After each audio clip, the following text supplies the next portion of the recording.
Hey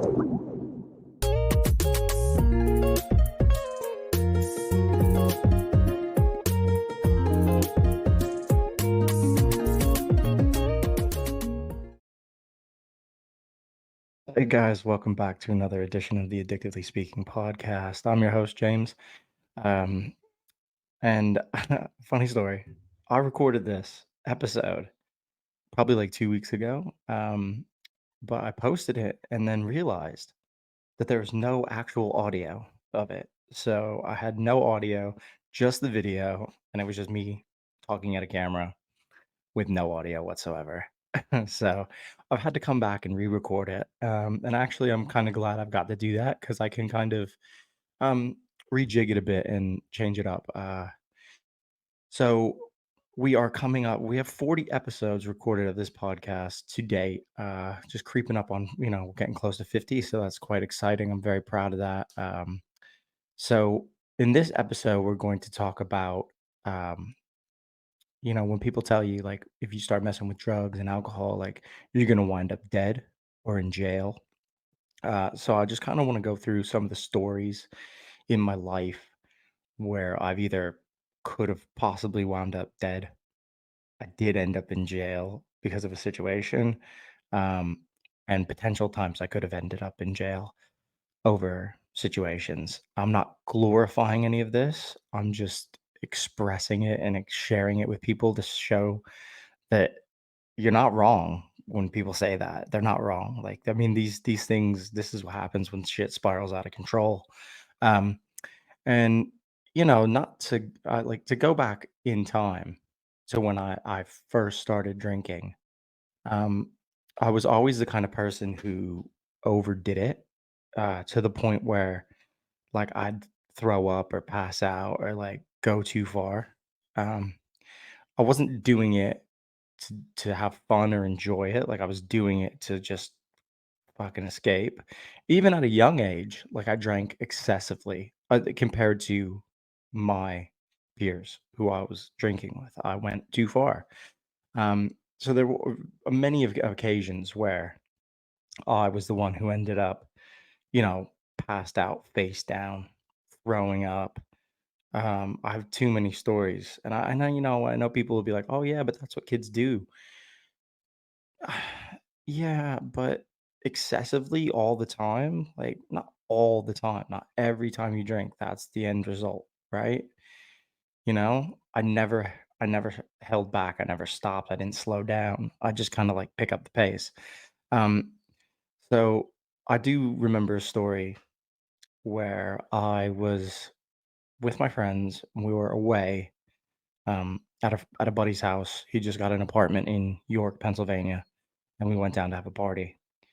And everybody was drinking, but I was in the kitchen with a bottle of Black Sambuca and a bottle of tequila, and I was doing shots, like multiple shots, um, over the course of, I don't know, a half hour because we were waiting for people to get there.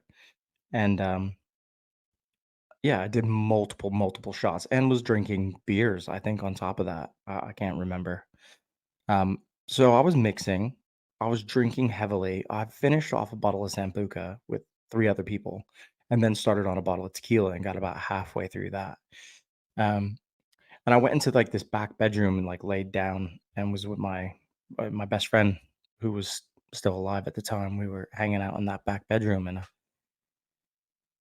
some girls had come over and they were hanging out with us and we were chilling and talking, and I remember just, like, sitting up straight up and then beelining to the toilet, and I got to, like, the doorway of the bathroom and fucking just went straight head first into the shower. I knocked the shower curtain down, smashed myself in the head, and then just proceeded to, like, explosively vomit everywhere, um, for hours on end. I was in this tub.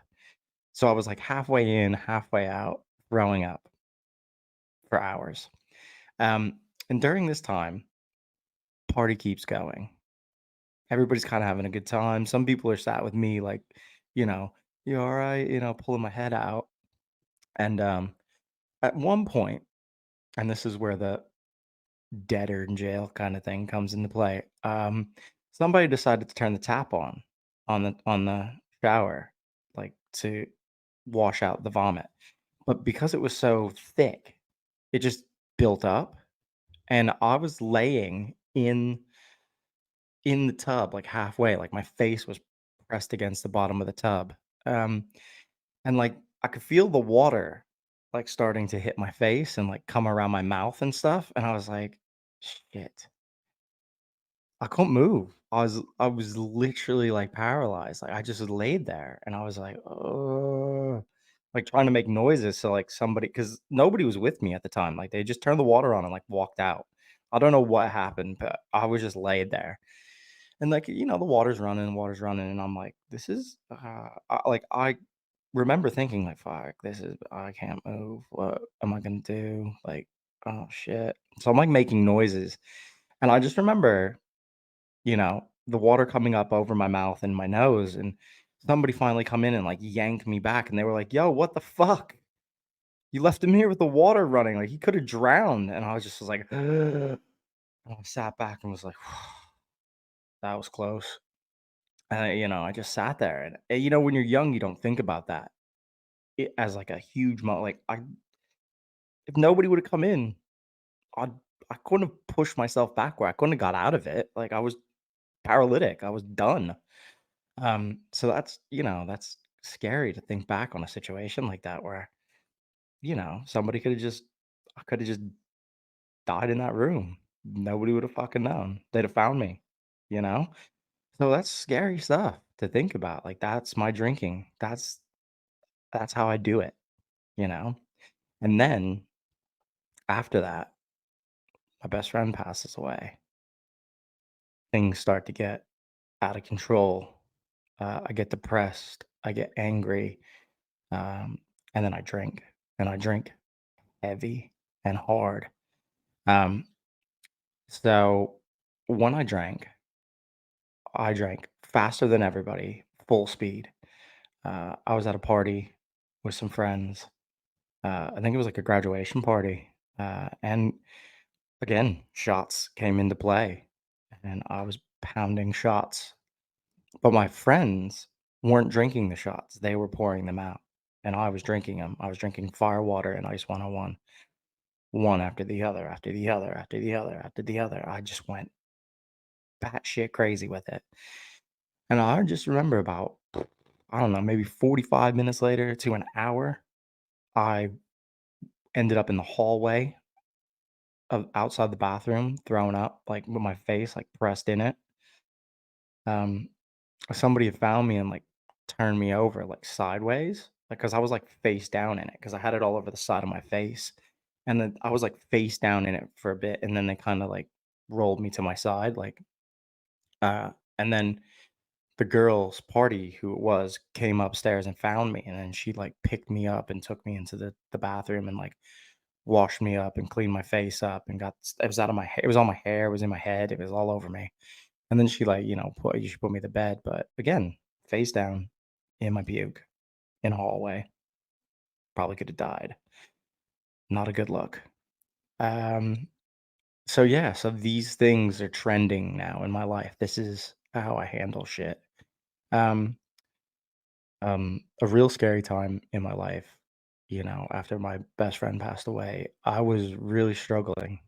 Um, and I was drinking heavily and depressed and angry and I had a friend who um he just kept saying how bad his life was, this is that, blah blah blah blah blah. And like it bothered me so much because I was internally going through so much shit. That hearing him complain about how shitty his life was really pushing my buttons. It was really, and I was drinking. We were having a like it was like a small party. There wasn't that many people there. It was just a couple people.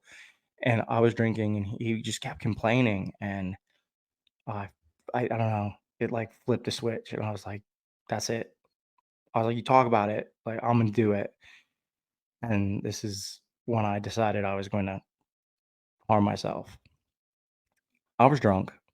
I mean, I wasn't super drunk, but I was drunk. Um, so then I started screaming and just being belligerent and yelling at him and telling him that his life is fucking great. He has nothing to be fucking upset about. Um, and at that point, my life was pretty much in shambles. I didn't have a job. I was, on unemployment. I was drinking heavy. I just felt like shit. You know, I think it was only like 2 or 3 years after my best friend passed away. I was really struggling with it.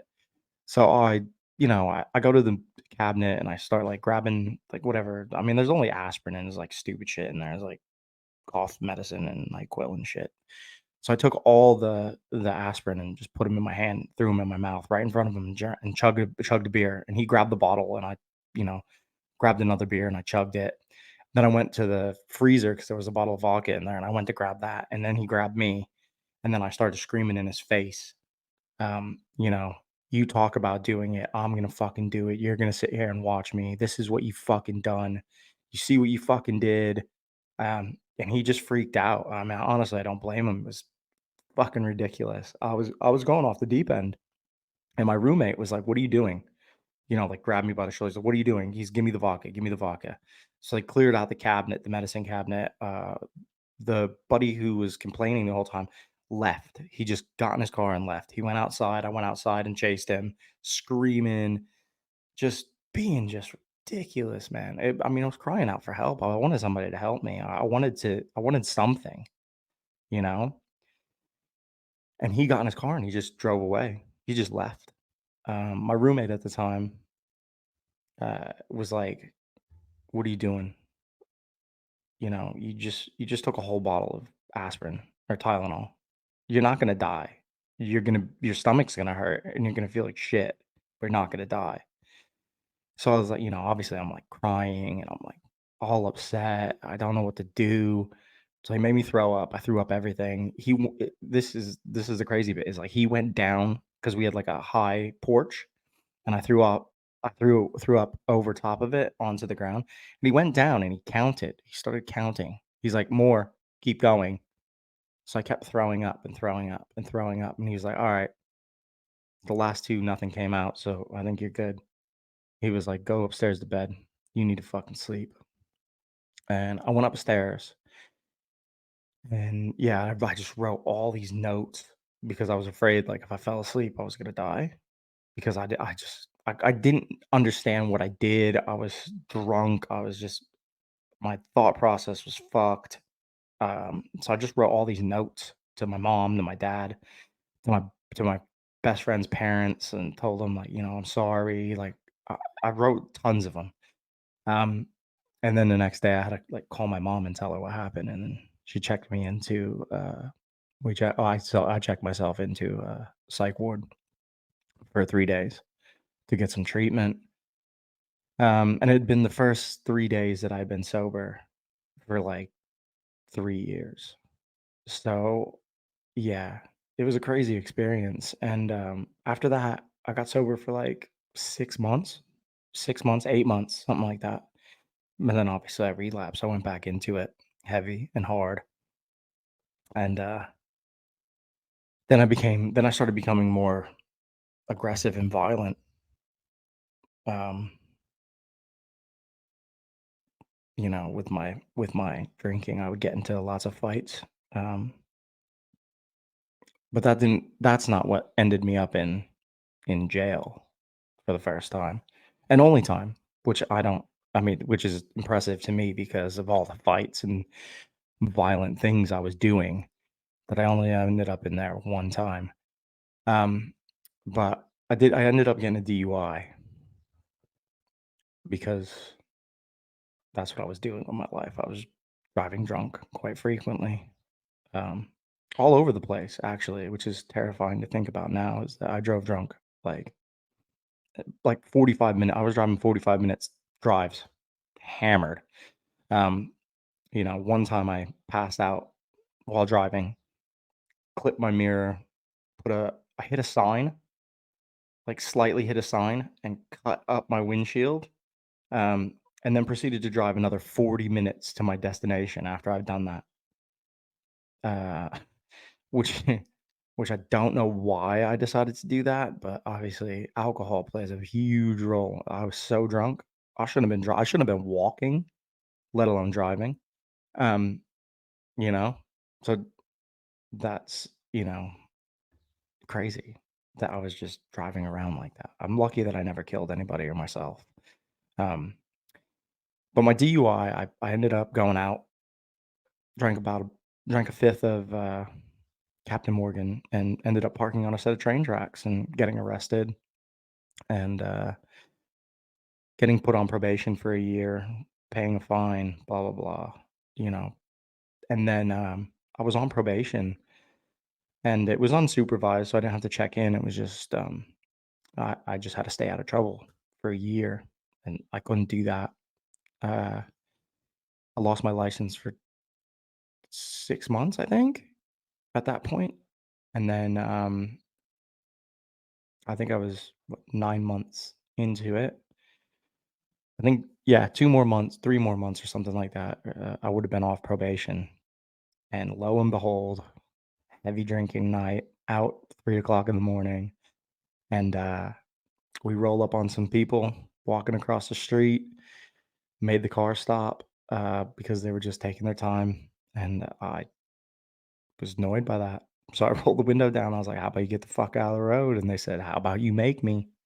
So I hopped out of the vehicle, punched the first kid I saw straight in the face, turned around, ate a punch, broke my nose. Then he threw another punch, I ducked, punched him, took him to the ground, started pounding his head off the pavement, punching him, just yeah, really bashing him up. The other kid was laid out. I was pounding this kid's head, bleeding all over myself. I was covered in blood, all my own blood, by the way. I was yanked off by one of my friends, the guy who was driving the vehicle, pulled me off, pushed me back, put me in the car. I had a white polo tank top or white polo shirt, uh, striped. It was blue and white, and it was just, I mean, from the collar to the belly button was just blood, all blood. So I took it off, ripped it, screaming like I'm the Incredible Hulk or some shit. Um, then we get back to where I was living at the time, and my roommate was like, "What the fuck happened to you?" He's like, "You're covered in blood." I was like, "Ah, these kids, man, they fucked up. I'm gonna fuck them up." Blah blah blah blah blah. He's like, "Let's go. Let's get in the car. Let's go." So I'm in a t-shirt, which is now soaked in my own blood from the neck to the navel. I'm sticking it up. I'm trying to stop the bleeding. My nose is just leaking profusely. I can't seem to get it to stop, probably because my blood's so thin from all the alcohol and it's broke. So we go back. We go back. I get arrested. Luckily, where I'm from in Pennsylvania, town cops not too bright. Don't go looking. They don't check my record because I would violated my probation. I'd have went straight. They would have taken me straight to county jail, but they didn't. They didn't check. So I ended up on unsecured bail. I had to go up on my original DUI charge and this charge. Lost my license for another 2 years. Um, as you can see, this is all starting to spiral out of control. Uh, so now I've lost my license.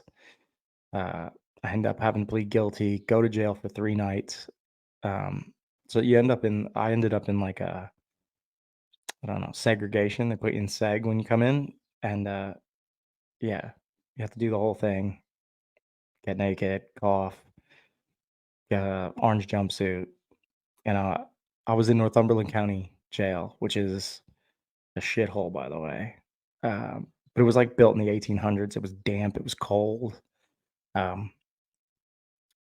yeah, it was an experience I'll never forget. Shackled, hands and foot, all the way.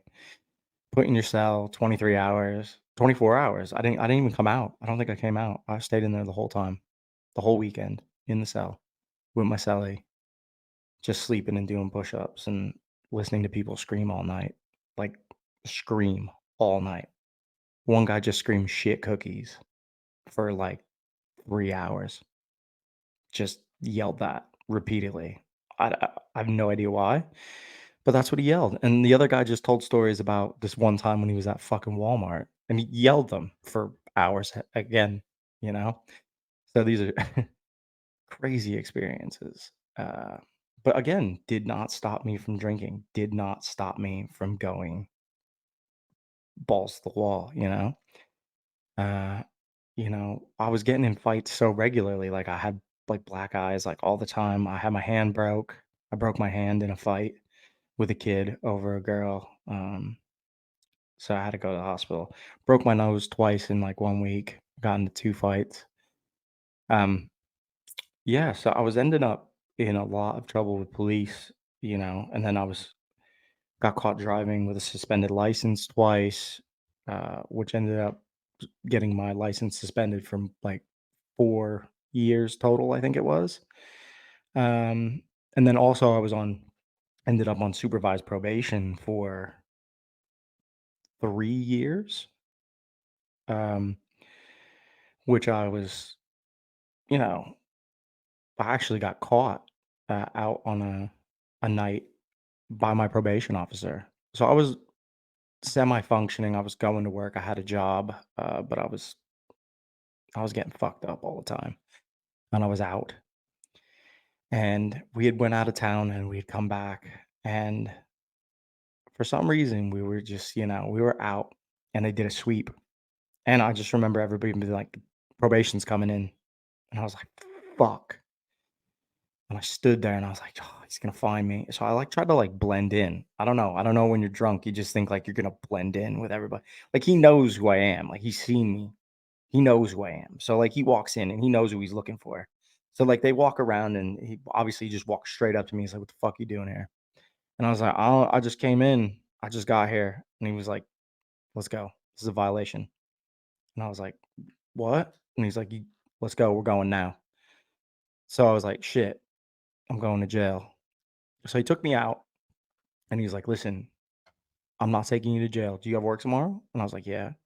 He's like, "You need to go home now." He's like, "I don't want to see you in a bar again." He's like, "I'm doing you a favor because right now I could take you the fuck to jail." And I was like, "Right, okay." So he took me home and dropped me off. And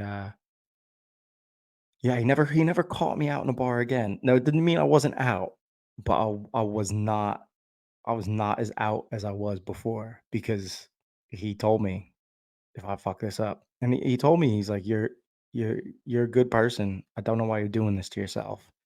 Um, but I just couldn't stop. I just couldn't stop the spiral. I was stuck in this shitty place that I just really couldn't figure out how to get out of. Um, I drank profusely, and then all my emotions come out as anger and rage. I just get myself into fights. Um, I'd end up passed out and play blacked out. Like I blacked out so many times I can't even count. Like where I'd be home. I don't know how I got there. I don't know where my car is. Did I drive? Just so many things that I was doing were so dangerous in my life, but I couldn't stop doing them. I continued to do them for years and years and years, 11 years in total. Um, it took me until I figured out like this shit ain't this shit ain't this shit ain't gonna work. Like you can't live like this, you know? I took a lot. I had to move out of my hometown. I moved out of my hometown, which alleviated a lot of stuff going on because that environment was toxic for me and it was really driving me deeper into it. So moving out was huge. I still was wild. I was still doing dumb shit. I got arrested when I moved out of town a couple times for disorderly conduct, uh, bar fights, again, getting kicked out of places or hitting somebody or whatever. So I got in trouble a couple times while I was moved out of town, but it was way less.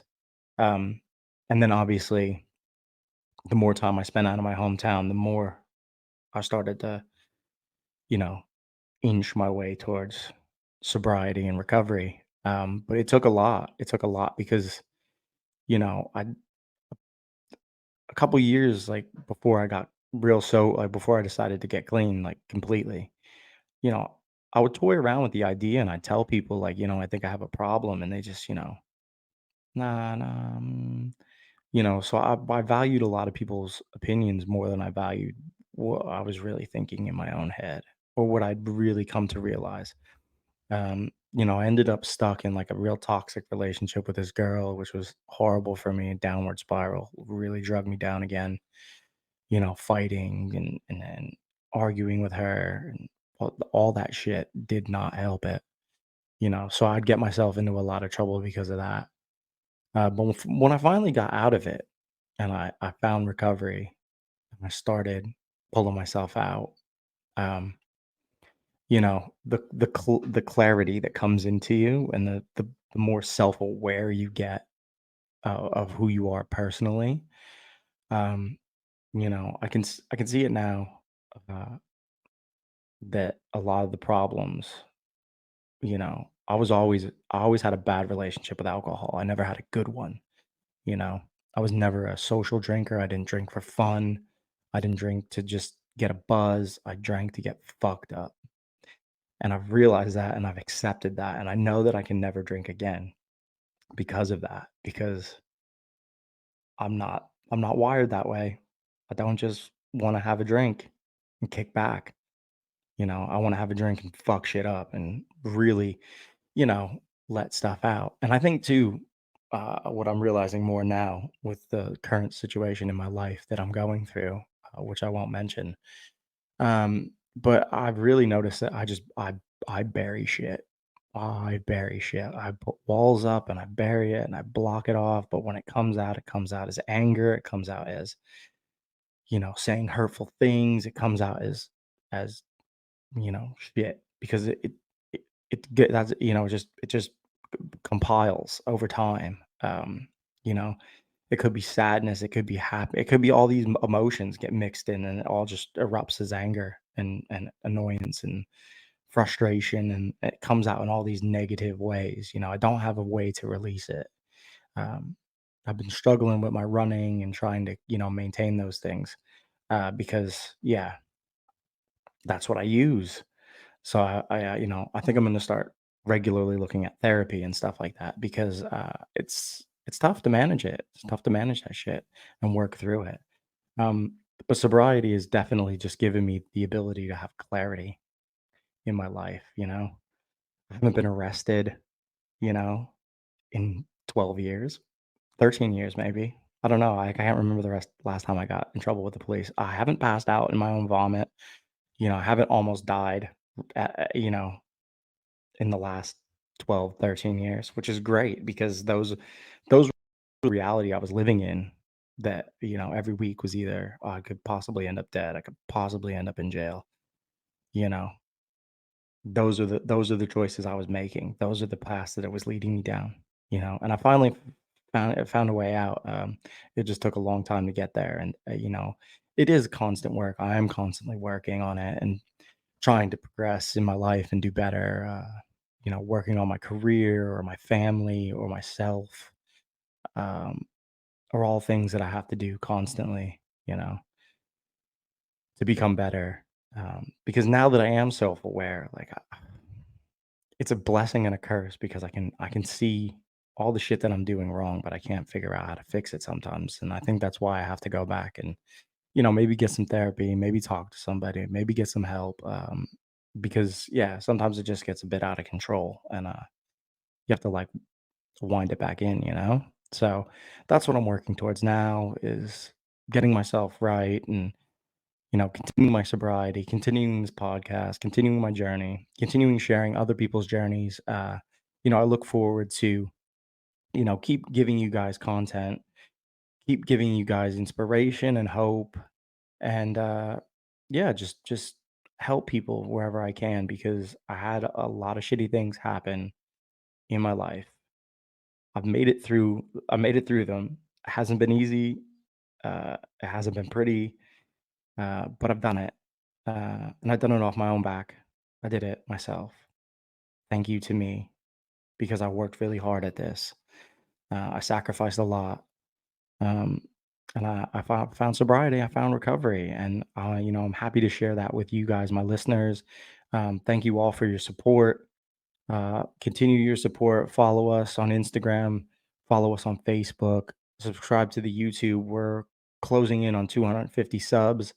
That's huge. I'm really proud of that. I've been grinding really hard over the past year and a half to build this brand and to build this podcast. I'm looking to have, a lot more exciting guests on, so that people can share their inspiration and hope with you guys.